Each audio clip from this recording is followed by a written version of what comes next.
Well, like another well-known March Madness, it's do or die time at the Idaho State House. It's that time of the legislative session where a collection of bills are either running out the clock on the way to victory, waiting on a last-second half-court shot to advance, or they're just going to call it quits for the year. The technical move, a bill is never giving a hearing in a committee meeting, meaning it has no chance to advance.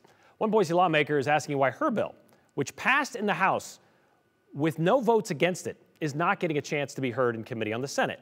The bill would change Idaho's laws on posting booking photos or mugshots for misdemeanor crimes. Joe Paris spoke with Representative Brooke Green for details on her bill's current standing, but he also spoke with some Idaho sheriffs around the state who raised some concerns about this bill, saying it needs more time to be talked through and debated. After passing the Idaho House without a single no vote, House Bill 620 is still waiting for movement in the Senate.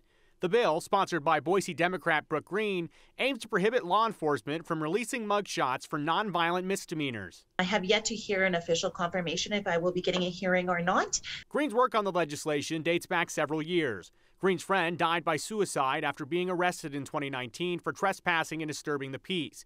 Green says that the mugshot taken became entertainment for nightly news, taking advantage of a crisis. What this does is it really does codify in state statute that our most vulnerable individuals should have a level of protection afforded to them should they find themselves in a crisis.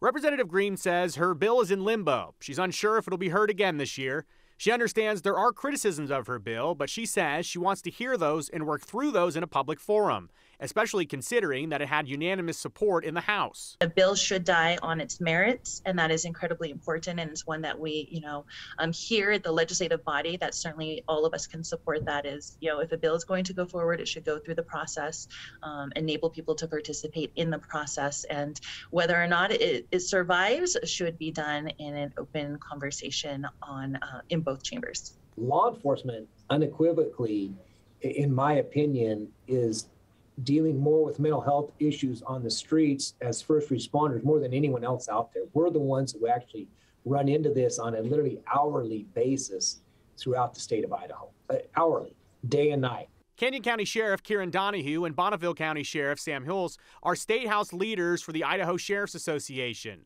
They both appreciate Green's efforts, but say that the idea would be complicated to work with. The bill says the idea would, quote, protect the booking image of an individual who within 24 hours of booking had been detained or hospitalized for a mental purpose, provided that the crime was a misdemeanor not involving assault or battery. The largest problem that I see with that is we're not going to necessarily know that. And I think it opens the counties and the sheriffs up to liability, asking us to predict the future. We can't always do that. We may hold a person for a few hours. They could then bond out and then could end up on a mental hold, and we would be completely unaware of it. Sheriffs say that, for example, if someone is arrested on a misdemeanor, booked, and they bail out, they may have no way of knowing if someone voluntarily checks into a mental health facility or even if they're committed. Green says she wants an opportunity to have this conversation in a Senate committee, especially considering that technical issues prevented the sheriffs from testifying during the House committee hearing on the bill earlier this year. That, to me, is incredibly valuable. We should have conversations in the open, and bills should die on their merits.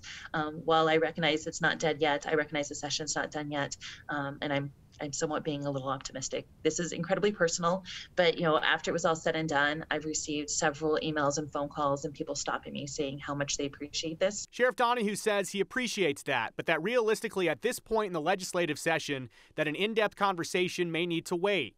He says he knows law enforcement wants to be there to support mental health in Idaho, something that is a major challenge across Idaho. We are standing ready to have a seat at that table to address the mental health epidemic in this state.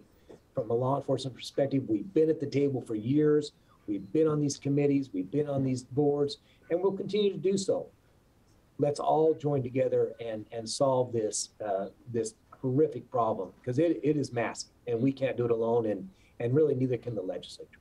I do not want to put any additional burden on our sheriffs. I have a tremendous amount of respect for them. My husband is a sheriff deputy. I recognize the value that they provide for our communities. I also recognize that sometimes we need to change our operational practices to accommodate some of our most vulnerable folks.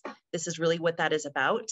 But I don't think it's necessarily as much criticism as much as they recognize their operations. I respect that, but I also want to say, let's sit at the table and find a means in which to achieve the same goal.